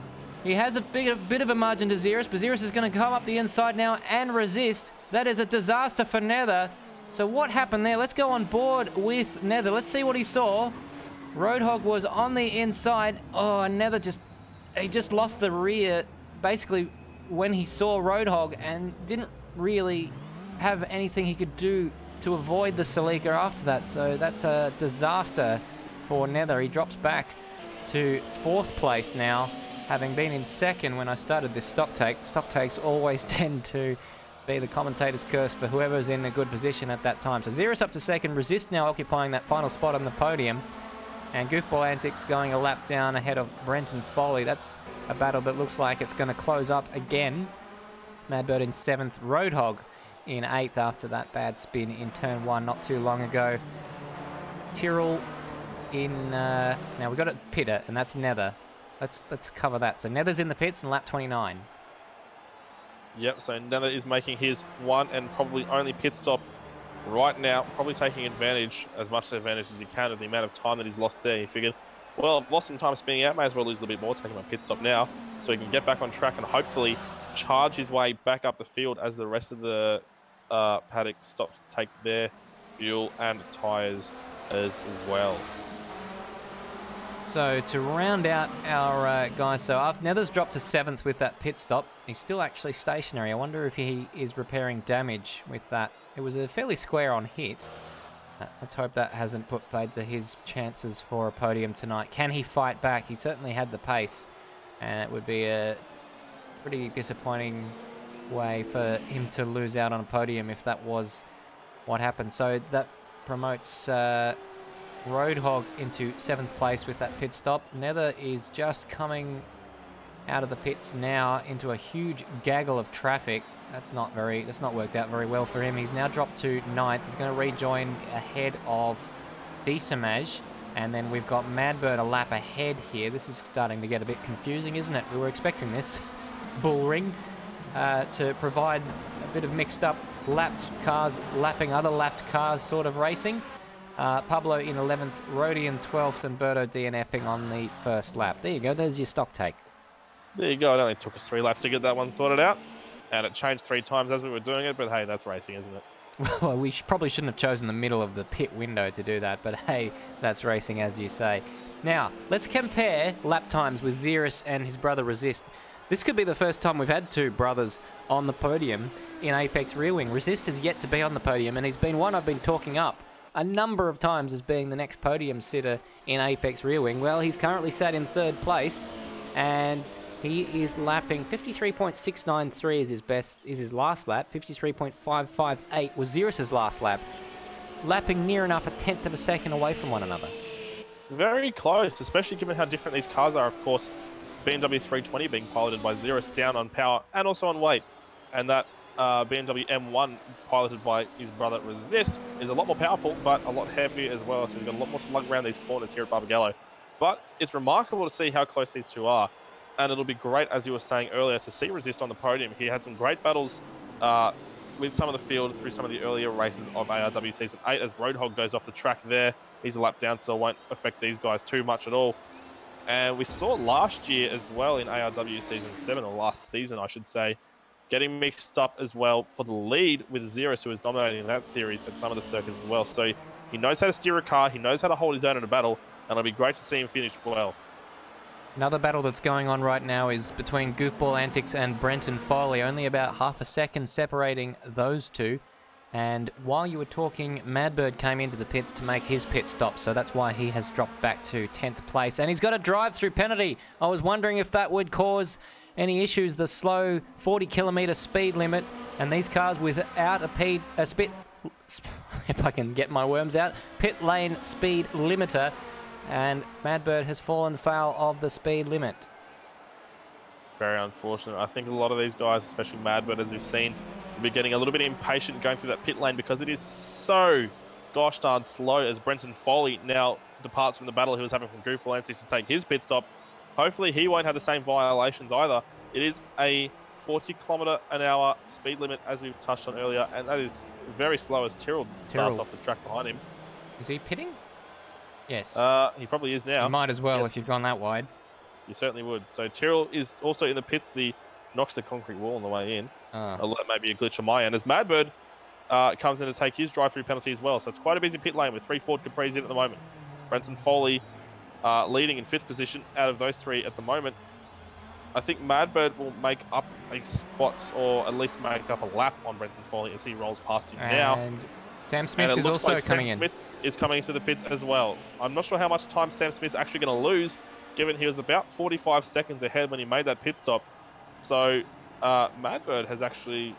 No, my apologies. Brenton Foley has dropped to 6th position. And Nether, he's going to try and rejoin the track. He's knocked out a few of those cones at the back there. He's not clattered the wall, thankfully for him. I think he just ran off the track there at turn 7, got a little bit too hot through there. Yeah, there's But no maybe- point in him coming into the pits again. He's already made his pit stop. Of course, he certainly has. I forgot about that completely. So Nether is still out there at the moment, and he may inherit. Of course, he's had that incident earlier with Roadhog, so he'll be all the way down in 7th position once he gets back on, or even 8th, I would say. Sam Smith is still in the pit lane at the moment. Xerus is coming across the line now, and Xerus will inherit the race lead. Oh, And Tyrrell's got a drive-through penalty for violating the pit lane speed limit, which is very unfortunate to see. But Sam Smith is now in 3rd position with Resist having passed him as a well. long Resist pit stop. It certainly is. I'd say he may even have a little bit of damage he had to repair there, unless he was deciding to fill up the tank all the way to the end. Of course, that's not going to be too much of a detriment if he's got a little bit more weight to carry, given how far ahead he was streaking at the start of this race regardless. He's in 4th position now, having been passed by Goofball as well. So Sam Smith is in 4th. Got a bit of work to do to get his way back up to 1st position, but Xerus, Resist, and Goofball are all still yet to pit, I believe. Now, the big question mark is, can the BMW 320s make it to the end without the pit stop? We have had a safety car, which will have made the job saving fuel a little bit easier for everyone. And I wonder if Sam Smith has just overfueled a little bit. That's what happened in Sebring. He had a much longer pit stop than his teammate Berto, and that came down to just him being extra safe on fuel when Berto had the number calculated absolutely perfectly. Resist has come into the pit lane now, so he's going to relinquish position to... well, he wasn't ahead of Xerus, but he's going to basically drop out of that battle with Xerus, who We've got a leads spin the on race. that main straight. I'm not sure who that was, but someone's Nether. gone very wide. It was Nether, I think. Yeah, Nether's just recovering as we came back to that shot, so not sure exactly what happened there. He's currently sat in 8th place, so it's sort of gone downhill for Nether. Oh, he got up on the curb, and then when it came back onto its 4 wheels, it swapped around on him. So that was a bit of a nasty incident for him, just once again proving how dangerous these curbs can be. Yeah, that curb I was discussing earlier, of course. Catching Nether foul there, of course. Resist exits the pit lane now in 4th position. He had to take that stop sooner or later, given that the Porsche 935 pitted not too far before him. Those cars are pretty similar on consumption of fuel and tyres. He's lost a whole lap with that pit stop. Xerus came out ahead of him with a similar gap to what they had battling each other before. So he's a lap behind his teammate, oh, not his teammate, his brother, Xerus, and a similar gap to what they had prior to the pit stop. So that's very interesting. Got a local yellow flag at turn 7, which is one of the overtaking hotspots. So if there's any battles happening on track, we'll have to be careful not to pass there, as Roadhog is buried in the sand pit in 8th position. He's going to be able to get himself out, and the yellow flag is now away. Yeah, there goes Roadhog back onto the racetrack, about to go another lap down on Xerus, who once again leads the race. Tell you what, my prediction is looking pretty good if those 320s don't need to make a pit stop, but even if they don't, it's going to be a short pit stop for the BMW 320, one would think. And they've saved a bit of fuel under the safety car. Sam Smith is behind Xerus by 23 seconds, so if the BMWs don't need to make pit stops, then Sam's going to have to do that on track as... Oh no, that's a big moment there for Roadhog, trying to get out of the way of Xerus. And he got the old tank slapper going. The thing snapped. And Roadhog is now a retirement of that incident. Must have had contact with the wall quite heavily. Must have indeed. I'm just having a look at the replay now. Oh, that was a big hit. That's a shame for Roadhog in the Nibus Rayahadis team. That'll be his first DNF, if I'm not mistaken. I think you might be right. I'll just double check the spreadsheet for the championship standings. And yes, it would be. He was sitting 6th in the championship before that happened, with a 6th, a 5th, and a 9th place finish up until this point, and that is his first DNF, so very unfortunate to see for Roadhog there. Costly. As he's now out of the race, and we now have 11 runners at the moment. Roadhog, of course, still ahead on track of Rhodey and Tyrrell, who are 3 laps behind the leader. So soon enough, they'll be through past Roadhog's progress, as Sam Smith posts the fastest lap of a 51.565. So he's got past a bit of his lap traffic. He's cleared it all, and he's got nothing but nice pure air in front of him as he chases down Goofball Antics after navigating the lap traffic of Pablo, which is the last car he gets to before he's back on the same lap as his nearest competitor. Now, Foley. Decimage is on a bit of a recovery drive right now after the early errors that we saw him make in the early pit stop. He's now back up into 5th, so because he's made that pit stop, we don't think he needs to come in again. So 5th place is basically the worst case scenario for him if he doesn't put it off the track right now. But he is coming under pressure from Brenton Foley over 6th place. If anyone else pits in front of him and loses position, that D-Smash may well have some more positions to gain. Now, this is very awkward for him though. He's caught up to Pablo in the worst part of the racetrack to catch up to lap runners, because this is the part of the racetrack where they said you can't pass, and he's got Brenton Foley giving him a bit of Morse code on the back. They're coming out of turn 5, not turn 4, and now turn 5 here. Once they get through there, they'll be able to blast past on the way down to the bowl, and they do just that. Decent match stays ahead of Madbird for the time being as they go through turn 6. Foley. Known as the long course. Sorry, Foley, my bad. I always get those two confused, as I seem to do a lot of very during similar these commentaries. Indeed, but Decent match currently stays in 5th position ahead of Foley as they are now clear of lap traffic, trying to chase down whoever they have in front of them. Sam Smith posts a 51.481. Wow. So he's just getting faster and faster and faster. Well, let's watch him. Goofball Antics now. Let's have a look. Yeah, he's caught. That gap was 5 seconds a lap ago. Well, I might be exaggerating a little bit. The last lap was a 54.2. Well, yeah, not too far off, actually. 54.2 for Goofball Antics, and Sam Smith set the fastest lap of the race with a 51. He's going to absolutely obliterate that 320 down the straight. This circuit proving to be more strong for the BMW, for the Porsche 935 turbos than Sebring was, which we thought was a power circuit. This one we thought was a little bit of a bullring. Seems to be aiding the top speed advantage of the Porsches more so than we thought it would. I was just having a quick rewind through Goofball Antics' previous lap to see if he'd made an error, but no, he didn't. He was just going along at his usual pace, and Sam Smith just caught him through sheer speed out of that car. So he was able to make ground at an unbelievable rate, and now there's 17 seconds between Sam Smith and Xeris. If Xeris has to pit, that'll be game over for him, and Sam Smith will inherit the lead quite easily. But if Xeris doesn't have to pit, it's going to prove to be a very interesting race with 15 minutes to go. Very much so. And if he catches him at a second a lap, he'll get him at the end of the race. And that will be very, very interesting indeed. I'm sure Xeris would defend it if it came down to that. But Sam Smith finds himself in a very, very, very good position. He's got fresh tyres, having made his pit stop. The BMW 320s have not made a pit stop. No, I don't think either of them have. So Xeris, we know, hasn't made a pit stop. Goofball Antics, and I say this with my tongue in my cheek because we missed it last week. We don't think he's made a pit stop. Those guys are in that position because of the advantages of the fuel economy of that BMW 320. But Sam Smith has already taken a second out of Xeris while I was talking about him. Yeah, I don't have a link to Goofball Antics stream that he normally has up. So I can't see what his consumption's like at the moment.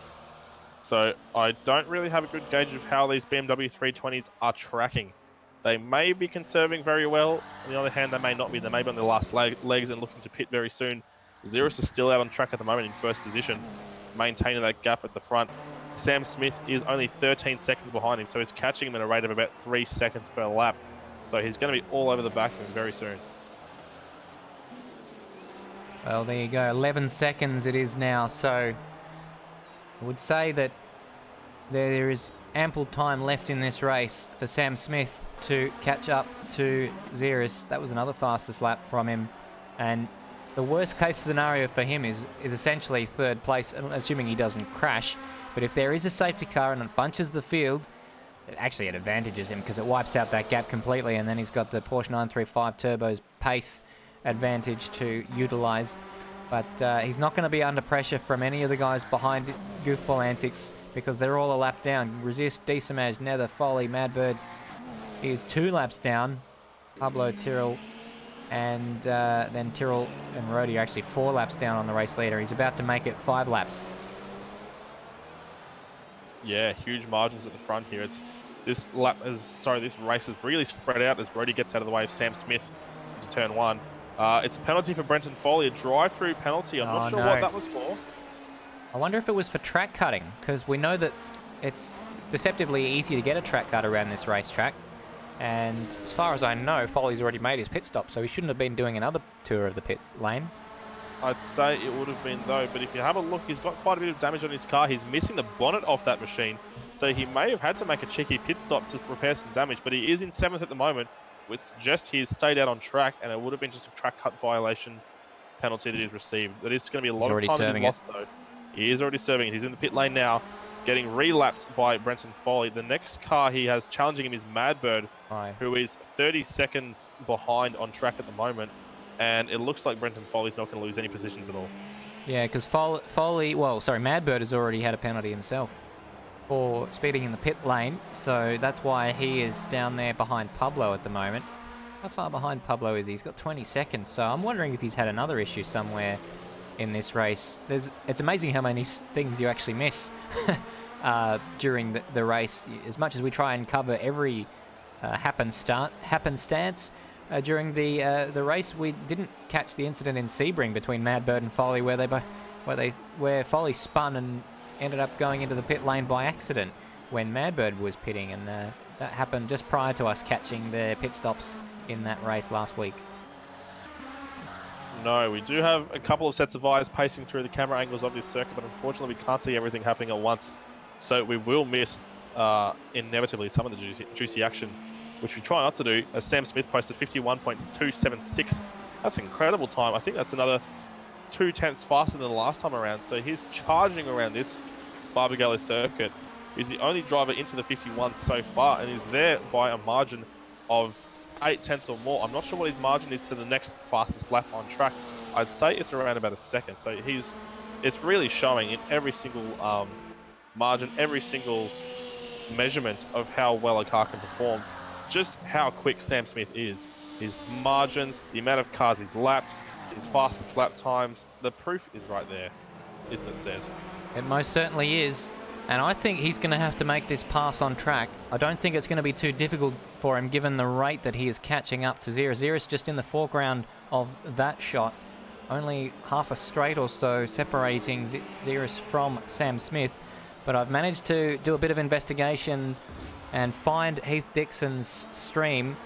And when I looked at it, he had 27 litres worth of fuel left, was using about 1.6 litres per lap, which is enough for nearly 17 laps. And I don't believe there's going to be that many laps left in this race. So if Xeris's fuel economy is anything like Goofball Antics, he's going to be able to get to the end of this race without making a pit stop, which means that Sam Smith would have to catch and pass him on the racetrack. I think it's going to be very easy for Sam Smith, mind you. He's got a little bit of lap traffic in front of him, namely Resist, who he's about to try and get past around the outside on the run into turn 7. He's going to dispatch the other cars in front of him pretty easily, I would say. And I think the only one in front of him, no, I think that's it. There's no more lap traffic. So Sam Smith now has a gap of 4.5 seconds to Xeris, just up ahead of him. So he may even catch him this lap. So Xeris on the last lap did a 52.7, Sam Smith did 51.9, and that was with traffic to contend with. So that means that Xeris's gap dropped by 1.2 seconds. Sorry, 0.8 seconds. My maths is bad. Let's see what else is happening down the field at the moment as well. It is Goofball Antics currently in 3rd position, able to make his way up to that podium. 5 spots up from where he qualified. It's a great performance so far from Goofball. Of course, down to the fact that he probably hasn't pitted yet. I say probably because we could be completely wrong there once again, but judging by his stream, he's looking pretty good. Resist is in 4th position in the BMW M1 ahead of Decent Maj in 5th, 1 spot up from where he qualified. Nether in 6th, who was as high as the race lead, I think, at one point. If not, he was 2nd position at some stage before that unfortunate tangle. So he's clawed a couple of spots back. Brenton Foley is in 7th position after that drive-through penalty. Madbird in 8th. Pablo is 9th, 3 spots up from where he qualified. Tyrrell is in 10th position. Rhodey is still running out on the track, which is great to see, in 11th. And Roadhog and Berto are our 2 retirements so far, Stairs. Sam Smith is going to be on the back of Xeris within a lap, I would say, because he took 2 seconds out of Xeris on the previous lap, and the gap at the moment is down to 1.2. So I think by this time next lap, Sam Smith may well have even have passed Xeris. I'd say would have passed him convincingly. it's not going to be too far at all. I would say he's going to catch him through this uphill section. There's already less than a second between the two now.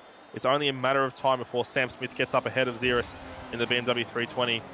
It's going to be no match for this 935. They're pretty much bumper to bumper, or they will be very soon. The gap between them now is negligible, as we can see them both quite clearly in camera shot. And as they run into turn 6 now, it's going to be about a 6/10 margin. But this back straight is going to be all the difference. There's going to be a pass here. You can count on it. And Sam Smith will be leading this race by the time they cross the control line. And here the Porsche 935 Turbo stretches its legs. Absolutely no defense. Oh, Sam Smith. No. I thought he was going to go through. He's playing it safe because he knows that there's absolutely no need to take risks. I reckon he'll still be ahead of him as they come across the line. So your prediction was still correct there, Matty.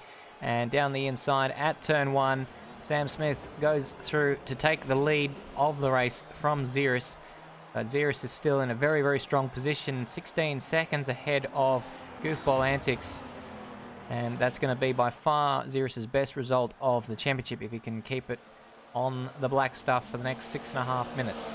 Well, my prediction was right, but only by about 0.4 of a second at the end there is how the gap between Sam Smith getting the pass done and them crossing the finish line. So technically I was right, but not as right as I could have been, predictably. But Sam Smith is leading the race, as you said. Xeris currently sitting 7th in the position, tied 7th with Pablo as a result of a DNF in the first race. Is currently sitting 2nd. That's going to be a great haul of points. 20 points will be going Xeris' way if he can finish the race in that position.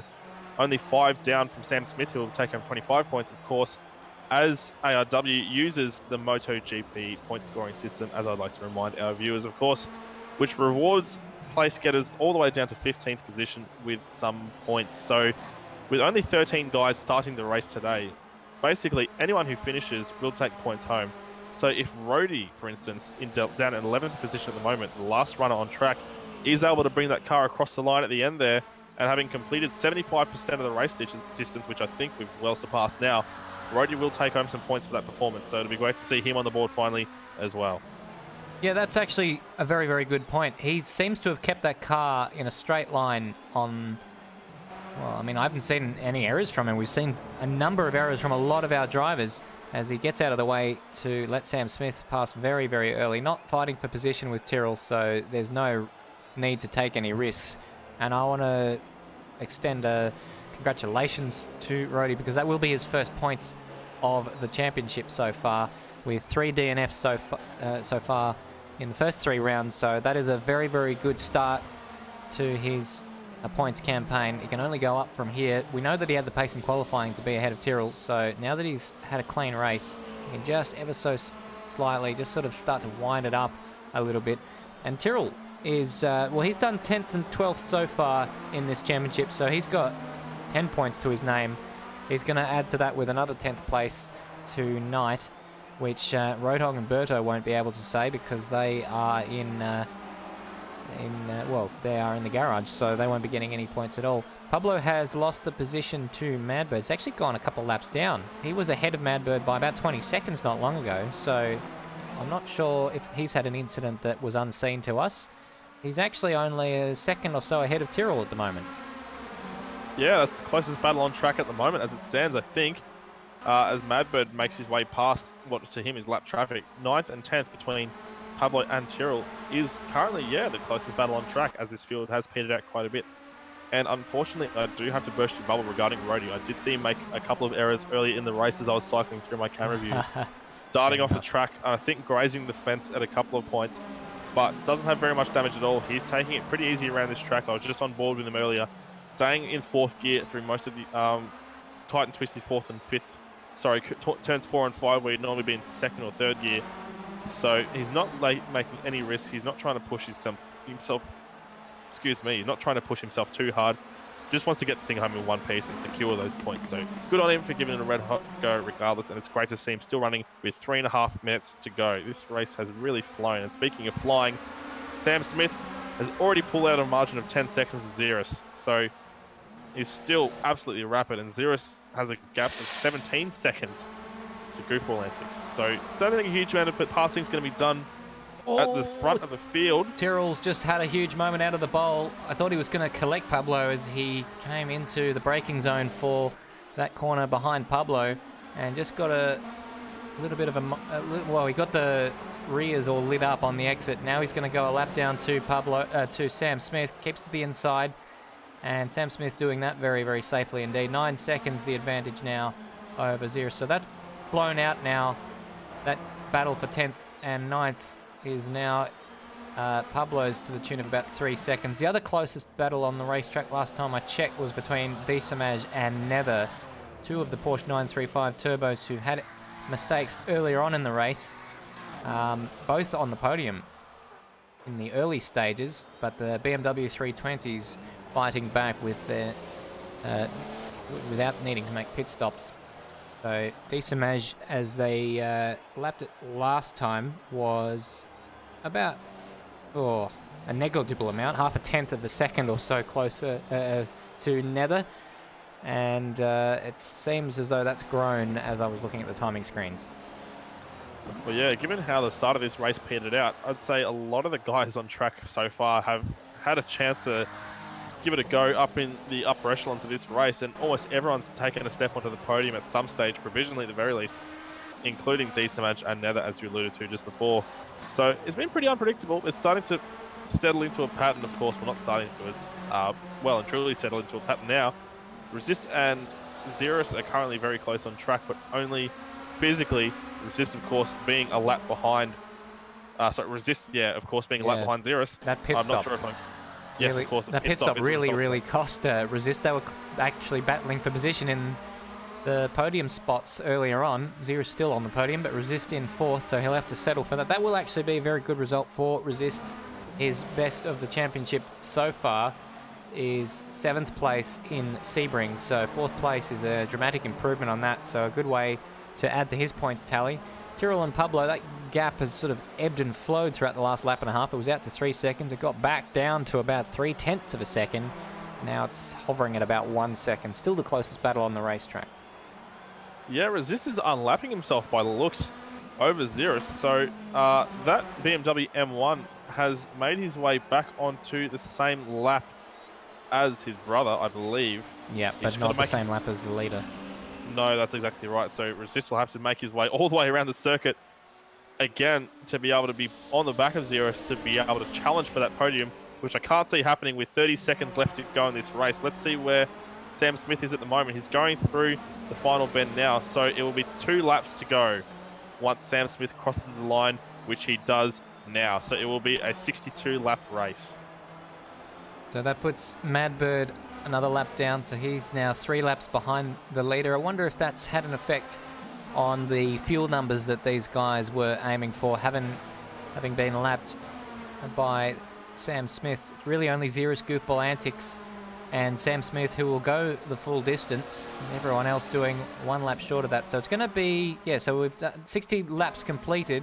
We're going to complete 62, which was pretty much bang on the numbers that we thought, given green flag running. So if we hadn't had that safety car, we would have had somewhere in the order of 63 or 64 laps.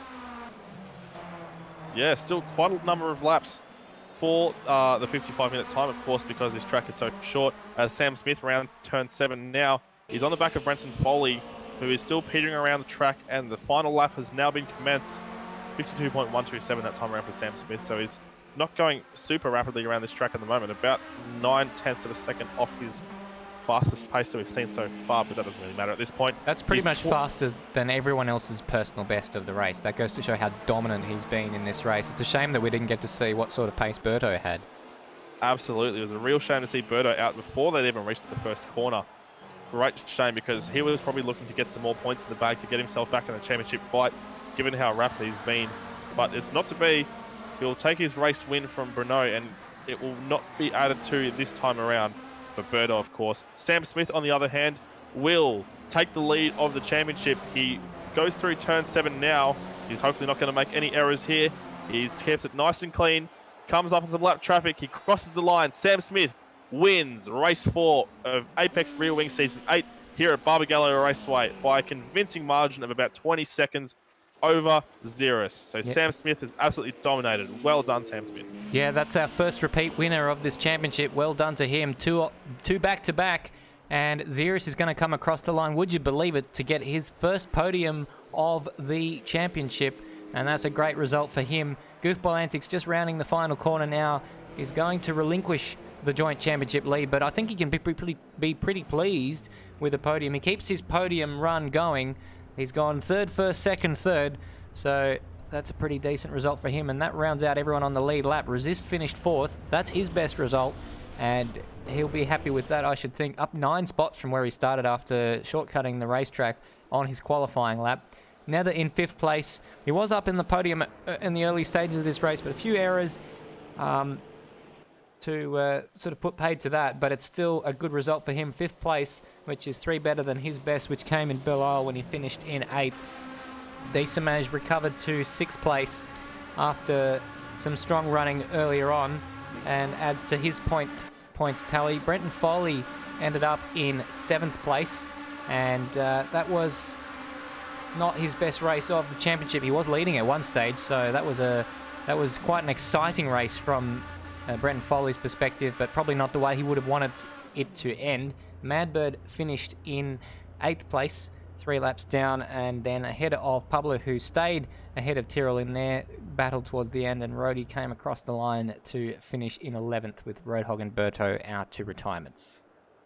So it was only the 3 podium getters who were able to finish on the lead lap, given how far ahead the race, given how spread out the field was towards the end of that race. But it truly was a dominant victory from Sam Smith there, Stairs.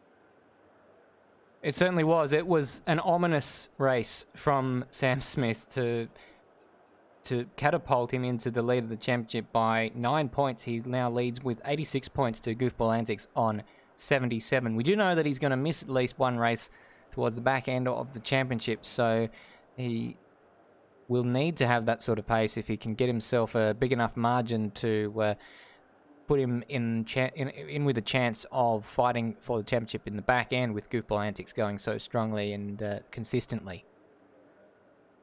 Yeah, that's exactly right. We've got the podium getters in the studio, in the booth with us now. I'm going to start with Sam Smith, of course, our race winner here today. Congratulations, Sam Smith. You finished that race well ahead of your next competitor. I think the gap was about 17 seconds there. Was it as easy as it looked? Of course not. I thought it wasn't going to catch seriously at the end there, but I finally did come through. But I didn't really know when to pit because I didn't know whether there was going to be another safety. So I actually pitted earlier than I was going to because I still had about 30 litres left or 20 litres left. But it seemed to work out. Yeah, it looked like you took on quite a bit of fuel there. Was it the same strategy as Sebring, just taking on a little bit of extra fuel as a security measure for yourself? Yeah, and the pulling up to the pits a little bit short was not really part of the plan, but probably added about another 5. Yeah. There's only 40 k's an hour, and it's doesn't take much to stop at 40 k's an hour. Yeah, it was a very slow pit lane speed limit, of course, and it caught a few of the blokes out in the field, with a few drive-through penalties being dished out, of course. Not having afflicted you at all, Sam Smith. Congratulations again on your first place finish. We turn now to Xeris, who crossed the line in 2nd position, got a decent hunk of points on the board. 20 points on the board for you, Xeris. Great result. I think it's one of the best results we've seen from you since ARW Season 7 in the Caterhams. How did the BMW 320 feel around Barbagallo? I think I like the track. So I finally figured out some things about the car, which helped a lot. I was able to one-stop that race, which again helped heaps. But in particular, I think tight tracks like Barbagallo, Gadwell, and Hungaroring historically are my favourite tracks. So I was able to get the pace I needed and maintain a good gap to Heathy, and that Sam through at the end.